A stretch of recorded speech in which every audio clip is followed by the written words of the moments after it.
There we go. Hi, everyone. Welcome back to Talking Threadheads. I'm going to start just making up numbers. I think it'd be funnier that way. Season 85, episode 1. Yeah, Season 2. that would make me about 140 years old. Season 2, episode 11. I'm Nicole Snyder, joined by Chris Joseph. And we are not associated with the Threadhead Cultural Foundation. We're just big fans. But you should go to thcfnola.org right away, find out how you can support them, get involved in what they've got going on, because it's always good stuff. Today we are joined by, Chris, will you announce who we're joined by today? We are blessed to have Andrew Duhon with us, singer-songwriter, lives in New Orleans, and we are excited to talk with him and get to know him. So with that, let's go. Great. Let's Welcome, do Andrew. this. Great. Thank you for joining us. So Thanks tell for us a having me. little bit about how did you start? Where did your interest in playing music come from? Well, I think I'm sure that I enjoyed listening to country songs in Dad's old caravan since I can remember, but I didn't have the hankering or the thought of playing songs or playing music for that matter until my rotator cuff on my left-handed curveball started to go out in high school. And when I realized I wasn't going to be playing baseball in high school, I needed another hobby to have something to talk to girls about. And so I bought a guitar, assuming that that was going to be the next hobby if I wasn't going to be playing baseball. And it was initially just that, just the idea of a hobby that would replace baseball.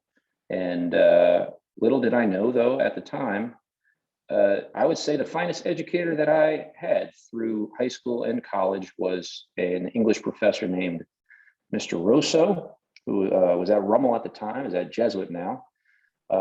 He put us on some American literature, and it was what I needed to read, to hear. I think it was it was Henry David Thoreau's essay, it was Emerson, I think.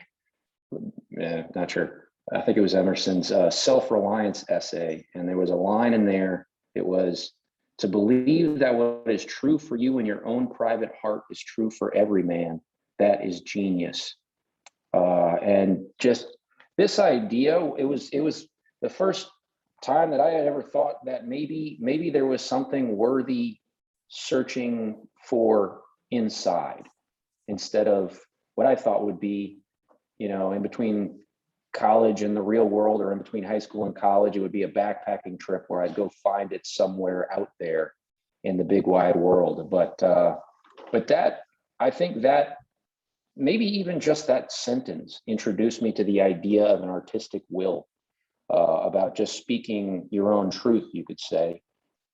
And I was listening to Delta Blues and the Greenwich Village folk stuff and the Bob Dylan stuff and the Jim Croce stuff. And I think it was all coming together in a way that picking up the guitar happened to be a lucky accident, because I began to ask myself what it was I had to say.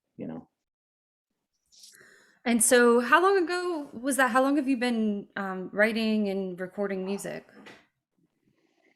Let's see. So bought that guitar off of eBay sophomore year in high school. That would have been 2001. I wasn't necessarily trying to write a song right off the bat, but certainly was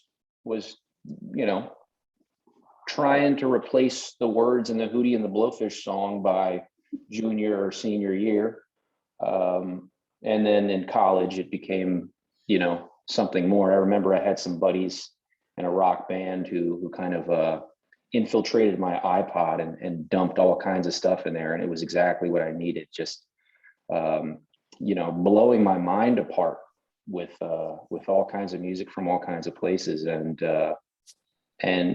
so, it begged the question of what it was that kept directing me back to this folk music and this Delta blues stuff that felt minimalist to me, but greater than the sum of its parts. And I thought that the part that made it so was some sort of truth or honesty or maybe pain of the blues. What was that part of it that made it feel so huge, even though the parts seemed kind of minimal? And I think for a kid who grew up in the suburbs to a couple of parents who are still together, there's not a whole lot of hardship that I grew up with. So I didn't have the blues to write about, and so I guess it had to be heartbreak, and that was inevitable. That was coming. So, that eventually became the thing that made sense to me to write about. Where did you go to college? I went to LSU. The tuition did? was free due to TOPS. Ooh, that was nice. They even gave me free books. That was amazing. But yeah, at the time, I didn't have any earnest calling, certainly not to be a musician. I didn't know what I wanted to do. I got a degree in psychology, which I don't use other than subconsciously every day, of course. But no, I didn't know what I was going to do. I was just going to college because it felt like the right next step. And then I started to play the open mic nights, and that was a clearer path. How did the recording career start? And talk about that a little bit. Sure. I was playing my favorite open mic night, Carrollton Station. I went to all of the open mic nights in New Orleans, and some were easier than others to find my way around and feel like it was worth the time. But Carrollton Station was an obvious one to me, and it became the go-to. I looked forward to Tuesday nights, going to play whatever new song that I was working on. And one of those Carrollton Station nights, this fella asked me to come outside with him, and he said, "Hey, I came here because I own a bar in the Warehouse District, and I'm looking for somebody to play Wednesday nights for me.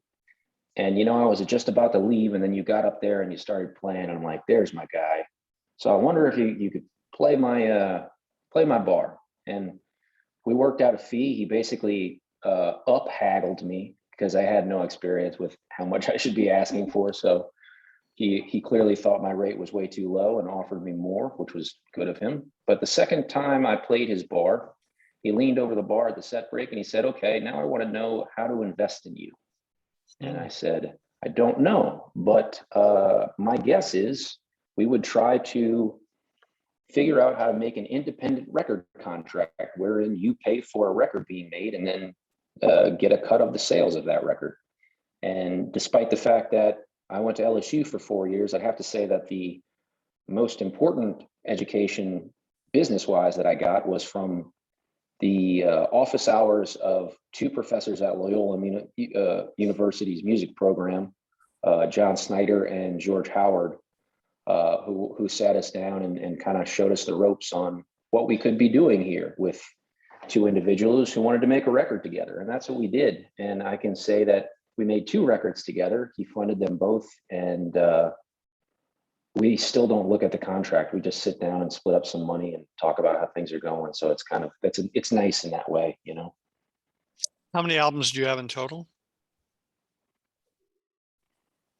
4.5. Well, now you have to explain what the half is. Oh, I guess I'm calling an EP. It's a 6-track EP is the half. And I'm including the record that we've made, but isn't out until July as well. The next new record's called Emerald Blue. But that makes, right? Yeah, it's got to be 4.5. Yeah, that's right. So that's I imagine you start losing count right about now. So the upcoming record is July, you said. Yep. It looks like late July will be the release of the full thing. At the moment, there are 2 singles out, 3 more singles to come. So 5 singles, and then the whole thing drops in July. Cool. Can you tell us a little bit about how that album came to be? Yeah, so we had a tour we were doing in March of 2020, right? And we got the word that there was something going around, and we had to head home, not knowing what that was going to look like. But that became plenty of time for me to sit in a room with all the guitars that I had bought at some point and start to, and all of the scraps of drafts that had collected in the pockets and in the drawers, and just start to go through them in a way, a way that I should have afforded myself that kind of time and that kind of opportunity. You hear about songwriters giving themselves like a writer's retreat out in the cabin to go finish their next record. I never did that for myself. And it would have been a darn shame in that time if I had writer's block, but I don't feel like I did. I feel like I was able to really mow down some tunes, and I was glad for that. I think I wrote 40 something songs. Wow. And released 22 of them are videos on either YouTube or Vimeo or Facebook. So I numbered 22 of them as like the quarantine song collection, and then put another 15 or so on Patreon. And then of the 22, 18 of them got recorded in November of 2020 with Trina Shoemaker. We went in to make a record with about, maybe we might have gone in with 18 songs or 20 songs. But I remember that first day at Dockside, and I had, I amassed the 18 because nobody was touring. Everybody was available. So, I had John O'Ricks on drums and Miles Weeks on bass and Dan Walker on keys. And we sat there pretty knackered after a long first day of tracking. Must have, I don't know, 10:30, 11 o'clock, after starting early. And Trina turns around after kind of closing down one project, one of the tracks, and she turns around and she looks at us and says, "All right, you guys want to go for another one?" And I think none of us were ready for that.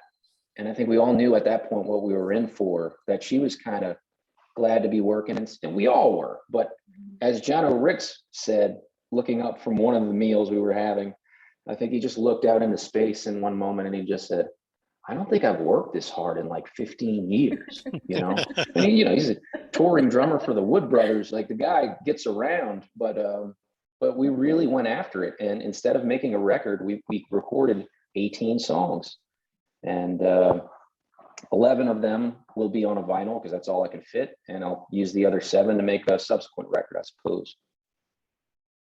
Very cool. I feel like you write, I guess I would call them kind of character songs really well. Do you know what I mean by that? Oh. Yeah. Yeah. I mean, I think there's a story told in some of the tunes, and rarely is there that much abstraction. The lines are telling a story, one line after the other to further a story. And don't get me wrong, I love an abstract tune. I love disjointedness when it works, but generally, yeah, I think there's something about that part of writing in Dad's caravan, listening to the country songs, that still, is still on me. It's still in me. Those 3.5-minute stories were effective to me, and I try to find them when I can. How much of you is in the songs? I think there's a Nashville quip,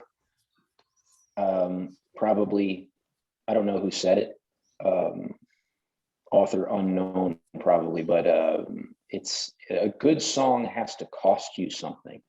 I like that idea, and I believe in that. I believe that most, if not all, of the songs that I write that I believe in cost me something by virtue of their honesty, or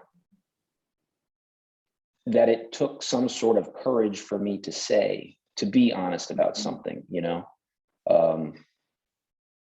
yeah, so I would like to believe that they all have a little bit of flesh in them,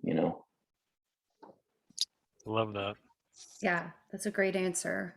But then, there's those campfire songs too. You got to write, the palate cleansers, and I got some of those. I like the other quip that comes to mind is, a good song is either clever or true.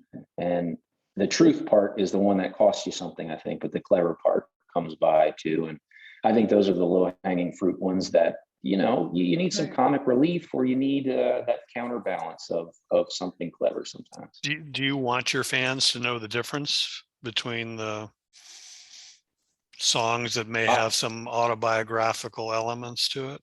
mm, well, let's see. Yes, I think when it comes especially to the campfire songs, the clever songs, I think I make it a point to um, deride those songs enough that people know that they're not my favorite, that I try to avert their attention elsewhere when I play the funny song as a palate cleanser. But then when if we're talking about the truth or the truthy songs, do I want them to know if the woman I'm talking about is the woman I'm currently dating, or that sort of thing? I think too often it's less obvious than that. I think there are characters created that are amalgams of several people, and certainly some about experience that I haven't had, but I've kind of felt by proxy. So do I need people to know?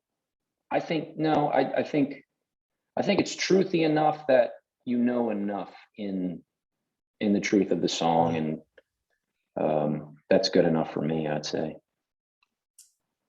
Well, I think it's important to have some fun too. So I'm glad that you have your Mm. campfire songs. Um, Yeah. so our podcast is mostly is focused around Jazz Fest. So Mm. you have played Jazz Fest a couple times, right? How many Mhm. times have you played Jazz Fest? Do you know? I may get this wrong, but I think 8 times. That's a lot. Yeah. Yeah, they have been quite good to me, quite kind. I think it's been 8 years in a row. And certainly that's the one, that's the landmark for the New Orleans Mhm. musician to um to come back home if you're away from home, or to also it's the perfect, you know, traffic cone on your calendar to say this is when you leave town. You play Jazz Fest and then you head out for the summer. Um, but I can't tell you how many times after well, in the the subsequent year, right, that somebody comes up at a New Orleans show or elsewhere and says, "Yeah, we saw you at Jazz Fest."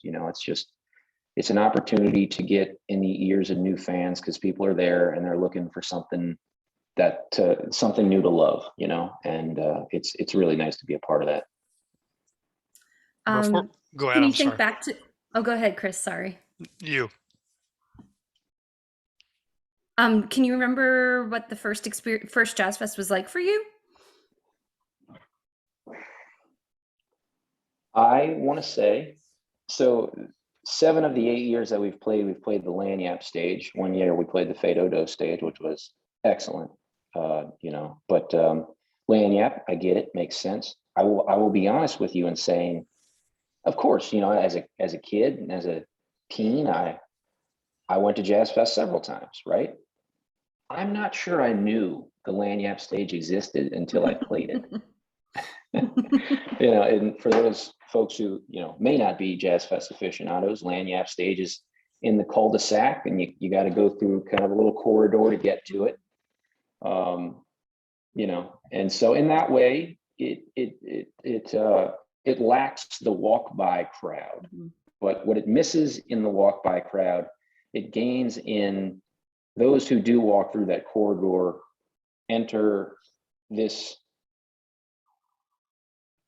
space where the act can kind of create the environment, Mhm. and that's really special. So as much as I love the walk-by crowd of the Fado stage, I also love having that opportunity to kind of create a moment inside of the cul-de-sac.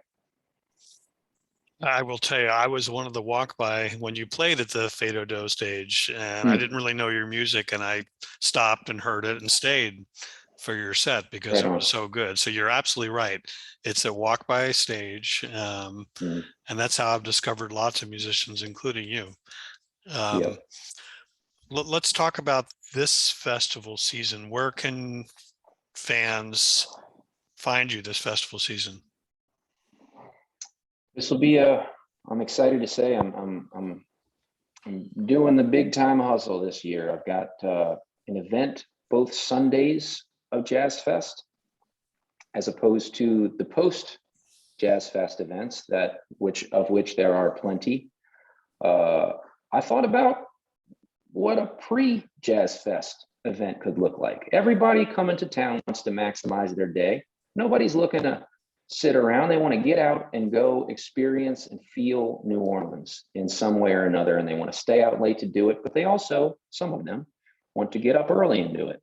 So I thought about trying to harness the love of breakfast and brunch culture and AM friendly musical acts like myself, who, honestly don't fit all that great at 1 a.m. at Tipitina's. People are livelier and want something a little spunkier, a little bit more upbeat. But if you're having your coffee or your mimosa at 10 a.m., maybe an Andrew Duhon tune might be just right. And I think there's a lot of music like that, jazz and stuff, plenty of stuff in New Orleans that I think fits that bill. And so I created an event called Breakfast, the most important meal of the year. And that's kind of come into its own, I'd say, thanks to the birth of this new venue, Broadside, which before Broadside, I was looking for that outdoor place that had a bar and a great stage and sunshine.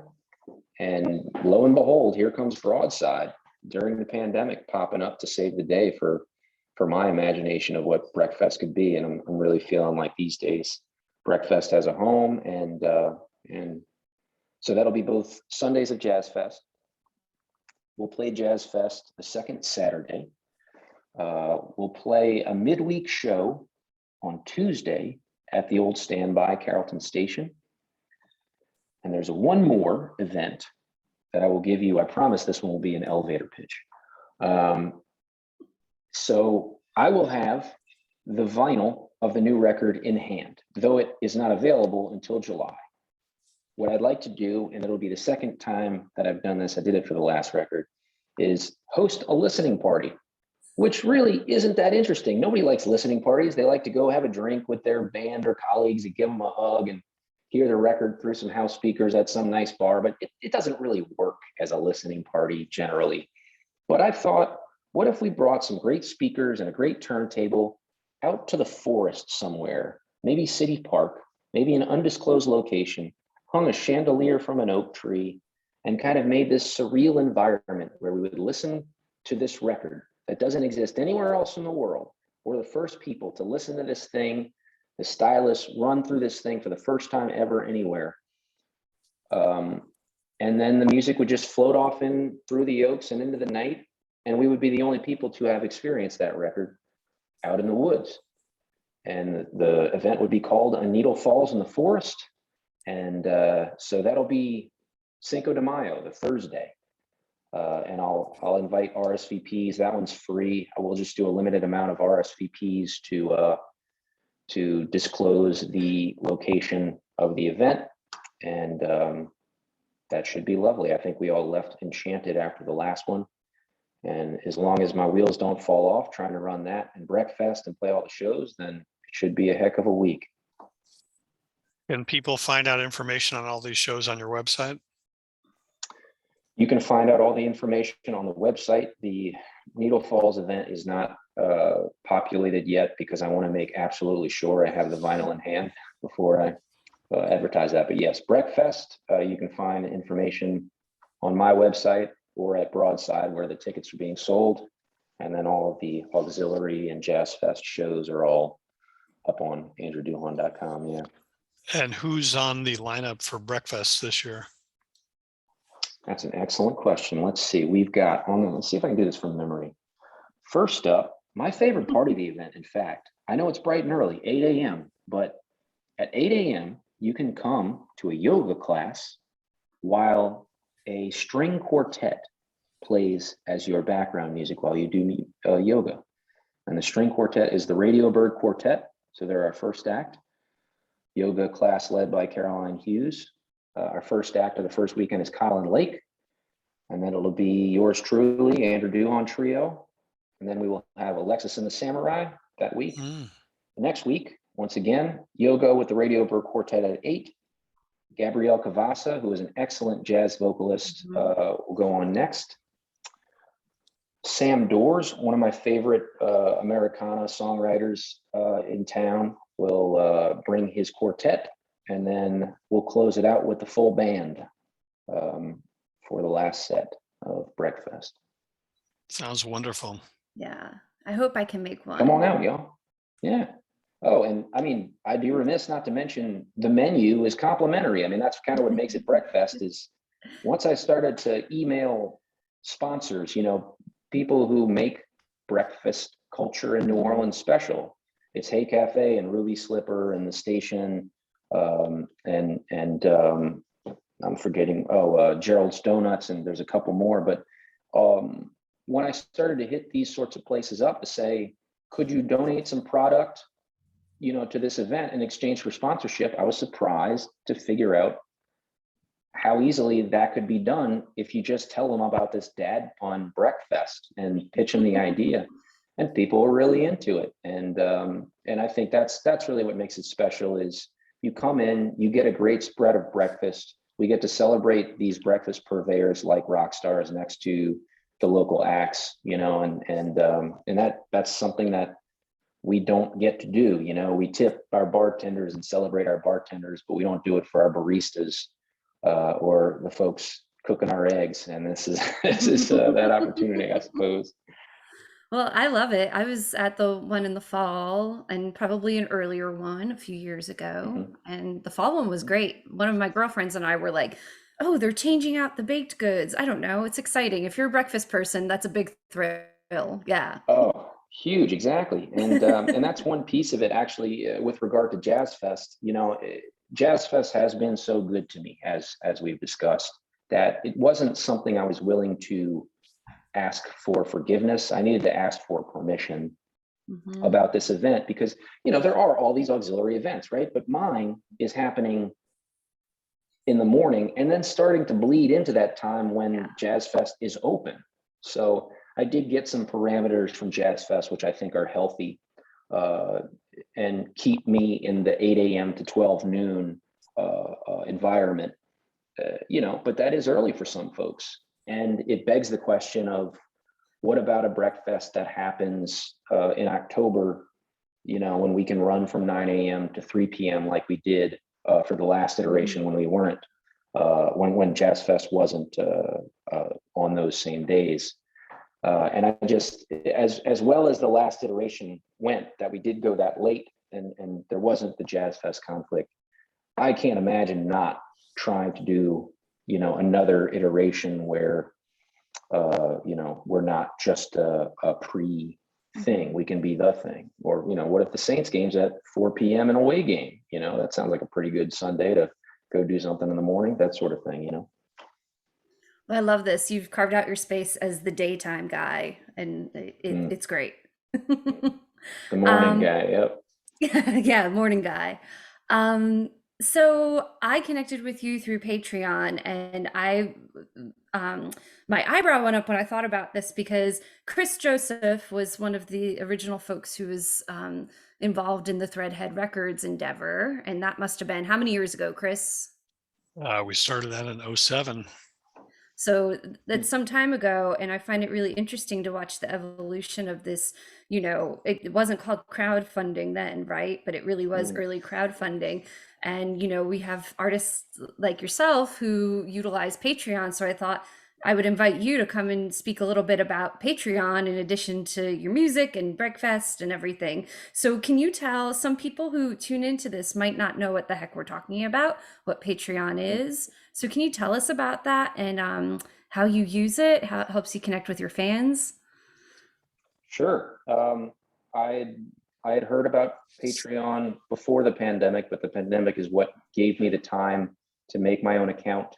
It is a subscription-based platform wherein creators can create exclusive content and charge subscribers whatever they want, $1 a month, $2 a month, $100 a month. You can do different levels if you like, but it's it's very creator friendly in that it allows you to decide what access costs and what you post, how much you post. So for me personally, it's been about sharing new song drafts, sharing the process a little bit more in depth than I'd be willing to a larger base. And that's the revelation to me is I'm charging $5 a month, just flat, don't have levels. But what I've gained is a more intimate crowd that I feel completely fine with sharing yesterday's journal from the road or this song draft that I'm not quite done with, the things that don't feel like they're ready for public consumption. But that this demographic, this small group of people might actually be interested in. And then we have conversations in the little comment boxes, just like you'll see on your usual social media. We're able to create conversations about those things. I really dug that last song. Thanks a lot. Oh, that line was cool. And then I'll in the description, I'll say, actually, I cut this line out and it won't be in the song. And somebody will say, oh, I wish that one was in, fun stuff like that. So it's a nice way to have a conversation with people who especially do want to support and might also be interested. You post content on a regular basis? During the pandemic, it was once a week, nearly as a promise. Since then, I'm regularly going on there once every 2 to 3 weeks. At first, it was like a fervent apology that it had been 2 or 3 weeks, but then, I think we all kind of got the hint that, all right, things are starting up and this isn't the only thing going on. And I would hardly say that the subscribership, if that's a word, went down all that much. I think people didn't care if it was twice a month instead of 4 times a month. A lot of folks on there are just interested in being part of a conversation when it happens. And other folks don't care at all. They just want to give me $5 a month. So, it's I would say once or twice a month at this point. So we've talked about Jazz Fest. We've talked about your album coming out in July. Any plans for touring? And are you still writing for the next album? Yep. I think it's especially encouraging when you feel like you're burning the midnight oil to do all the things it takes to release a record. And none of them are about making the art that I want to make. It's not about writing songs. It's everything else, right? And when I'm in the middle of that, if I'm somehow able somewhere that a new song falls out of my pocket that feels like it could be on the next record, that's a good feeling. And I had that feeling fairly recently with 2 songs that aren't part of the 6 that are still, as you would say, in the can. So we recorded 18 songs, 11 of them on the record, 6 of them kind of waiting in the wings. I'd love to have 4 or 5 more and put another record out there in quick order would be ideal. And yeah, I think I'm on my way with that. But I have to say that I've never worked harder with the administration of the music business part than I have been in these past few months. I have more team members than I've ever had, people helping me, but that's equally more people to answer to who I need to help them help me. And it feels like work, but it feels like growth too. Well, that's great. Thank you so much for joining us, Andrew. Very much so. My This was pleasure. great. Thanks for having me. Yeah. Well, I'll see you guys at the fairgrounds or maybe at breakfast, huh? Yeah, definitely. Awesome. And if you ever do a house concert tour or something when you're out in Los Angeles, let me know. We'll set you up out here. Let's do it. Yeah, sounds great. Excellent. All right, I'm going to hit stop record. Thank you so much.